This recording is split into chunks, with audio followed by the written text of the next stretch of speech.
Hello, this is Sue Lloyd, Vice Chair of the ISSB, and I'm here today with our Chair, Emmanuel Faber, and we're recording this following our November Board Week, which took place last week in Beijing. So today we're going to talk about the latest news from our work at the ISSB over the past month. We'll give you some highlights from last week's ISSB meeting and then look ahead a little bit to what we've got planned over the next few weeks. So, Emmanuel, a milestone moment for us was when we issued the progress report to the Financial Stability Board this month about the state of adoption of ISSB standards and the state of climate reporting. Perhaps you could start us off with that. Sure. Thank you, Sue, and welcome, everyone. We have on stage for you an important announcement that we shared during COP29, which is related to the fact that the IFRS Foundation took over the responsibility for monitoring the recording of climate-related disclosures progress when the Task Force on Climate-Related Disclosures, the TCFD, was disbanded in 2023. So what this report is basically telling us that there is a continued strong momentum in the jurisdictional progress towards the adoption or the use of the ISSB standards, and a continued very significant use of TCFD recommendations by many companies, but continued also very limited use or reference to all 11 recommendations. And I think this is, a very good gives a very good sense of why it was important after the huge work of the TCFD as a framework to come to a more granular, precise standard setting approach to the topic. And indeed, already above 1,000 companies referenced ISSB in their report between October 2023 and March 2024. In the adoption, you may remember that we shared during the IOSCO's annual meeting in May 24 that 20 jurisdictions had started their journey. We reported to the Financial Stability Board at COP29 that now 30 jurisdictions are making progress towards introducing the ISSB standards in their legal or regulatory frameworks. Interestingly, this list is first and foremost a very diverse group of jurisdictions from G7, G20, BRICS, EMDEs, with a very significant participation of those last EMDEs being probably close to 2/3 in the numbers of those jurisdictions, which for us is really a source of strength and confidence in the fact that in our standard setting work, and because we've been so inclusive as an effort to make sure that everybody's opinion was thought and concerned from a jurisdictional standpoint, from a profession standpoint, from market participants across the whole fabrication of S1 and S2, we now see the benefits of that with such a wide, diversified, and growing number of jurisdictions actually taking on that work for their own benefits. And interestingly, the other thing I'd say is that that really starts to mean a lot in terms of macroeconomics, because those 30 jurisdictions represent approximately 57% of global GDP, more than 40% of global market capitalization, and more than half of global greenhouse gas emissions. So this shift should result, we can be more confident now in an increase of robust material sustainability related information in global capital markets, as has been the mission set for the creation of ISSB nearly 3 years now. So, Sue, we also published some guidance for companies seeking to understand better the concept of material information in the ISSB standards. And as I just mentioned about the robustness of those disclosures and how useful that would be for the market, maybe you could share some of these insights into this guidance.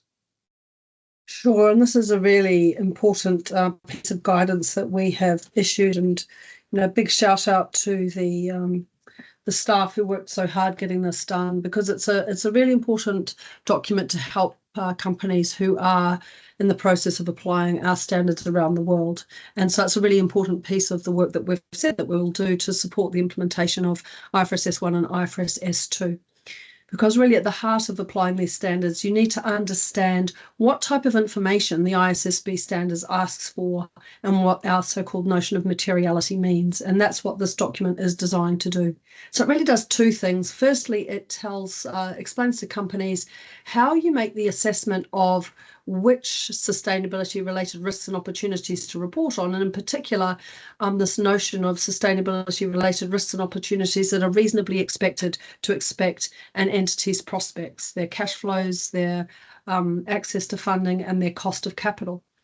And in so doing, it highlights how those risks and opportunities can arise from a company's dependencies and impacts. So it sets out some explanations on how resources and relationships, such as those that arise from human interactions with nature and social interactions, and the effects on those resources and relationships can give rise to risks and opportunities, and highlights how this two-way relationship is important as a company considers its sustainability-related risks and opportunities that it needs to report on when it uses our standards. So that's the first part of the document. The second part of the document explains to companies how, once they've identified which sustainability-related risks and opportunities to provide information about, and they use the ISSB standards, for example, to report on climate, how you make this assessment of what information is considered material using that term in the ISSB standards. So what information is reasonably expected to affect the investment decisions that a company's investors might make using the information.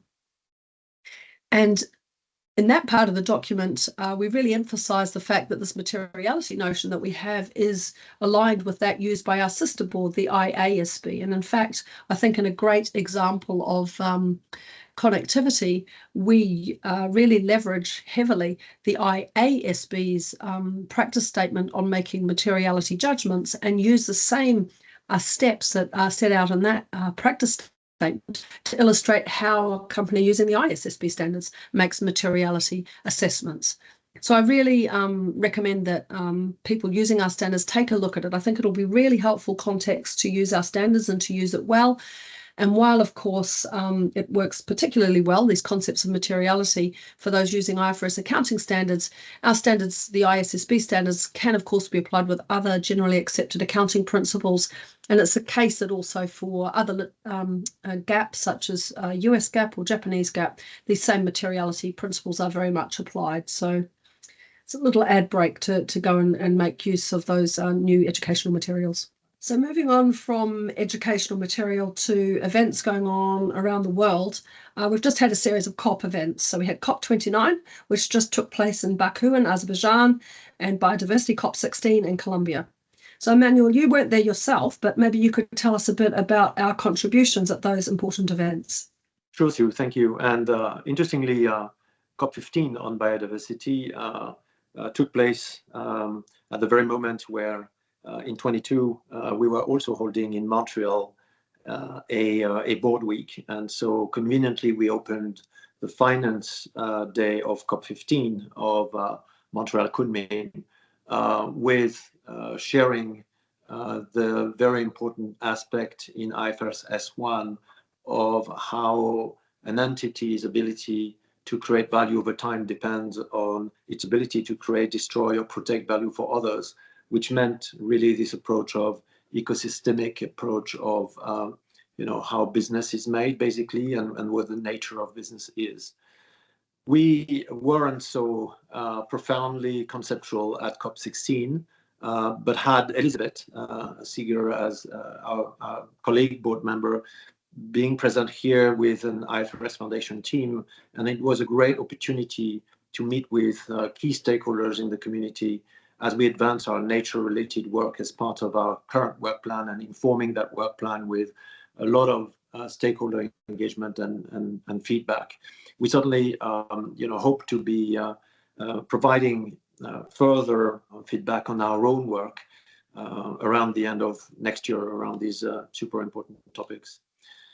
COP29 indeed was important, not only because we reported on the take-up of ISSB standards and TCFD framework, as I alluded to before, but also because it was a moment important to report the progress we've made so far and the support we provide jurisdictions in order to support their implementation and adoption of the standards.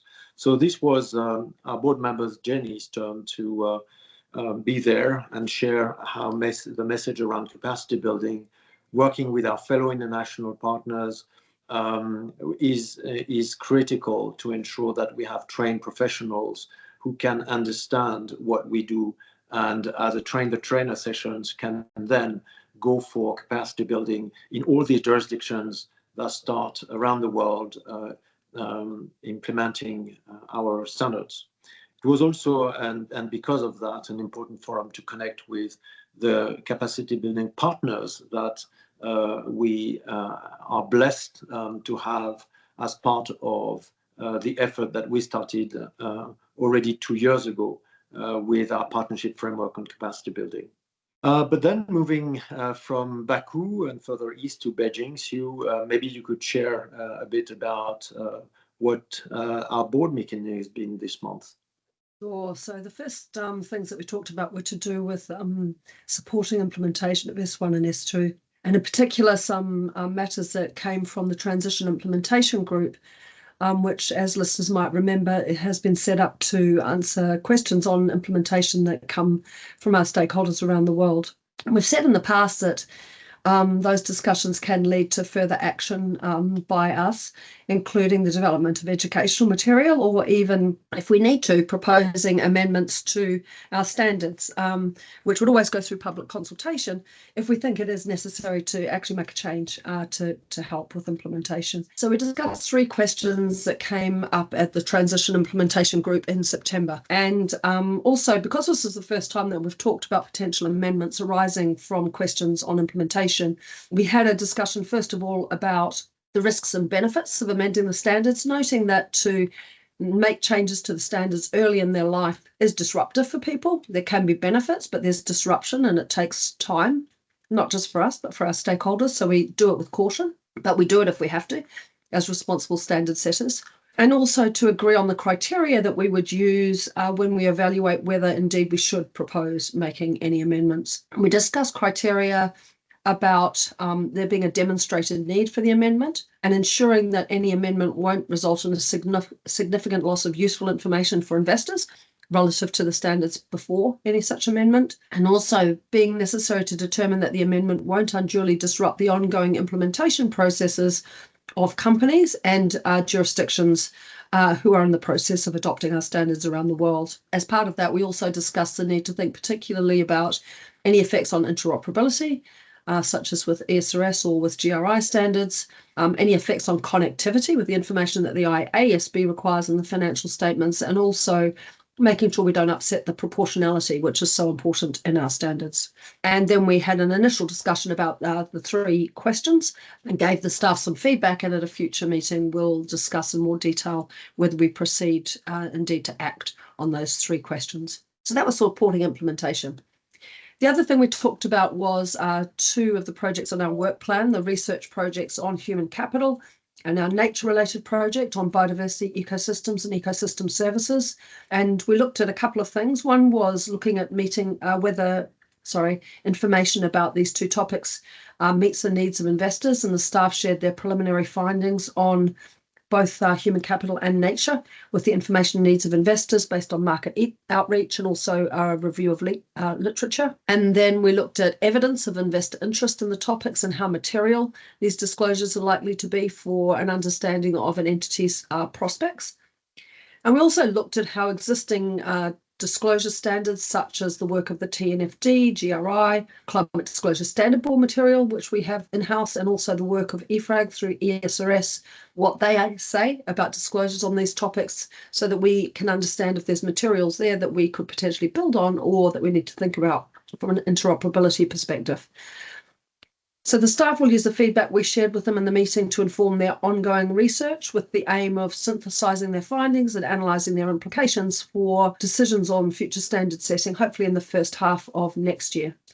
We didn't discuss the ISSB standards, but that doesn't mean that we're not working on those. Staff are busy behind the scenes doing outreach and analysis on the priority work on the ISSB standards, but we discussed the other parts of our work plan at last week's busy board meeting in Beijing. So I thought it was a good discussion. And Emmanuel, while we were there, not only did we have board meetings, we also took the opportunity of being there in China to meet several important stakeholders. And maybe you could tell us more about that and what we can look forward to looking forward. Thank you, Sue, of course. Yeah, it was important for us in Beijing to meet with stakeholders from China and from the region as well, with the full board being present. Of course, we used that opportunity to meet with a number of our regular partners and stakeholders in China, the authorities that are basically working on the Chinese standardization work in our field. We were blessed at the conference that we organized with the visit of the new DJ of the Accounting and Regulatory Department of the Ministry of Finance, who shared with us that the unified basic standards for China are close to be finalized. So stay tuned with us. That'll be an important moment in the near future. We also met Chinese market participants through a conference of CAPCO, the business association that gathered more than 500 C-suite executives around our topics. We met investors with the China Climate Engagement Initiative for a dinner that gathered investors as diverse as Chinese arms of European investors, so international, but as well as the sovereign fund from China and others, for a very interesting conversation about the need for a global baseline and what it would actually mean in terms of their own capital allocations for more resilient business models in China and beyond.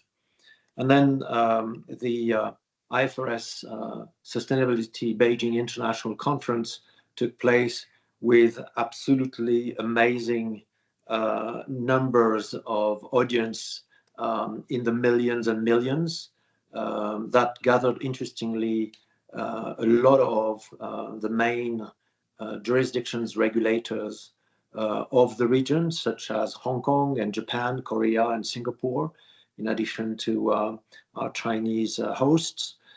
We heard from speakers from large corporates, China Construction Bank, Standard Chartered Bank, and others, for a very fruitful discussion, which I would say and summarize in a nutshell as showing how much Asia is an epicenter of the momentum for the adoption of the ISSB standards, as we've seen from the very early days.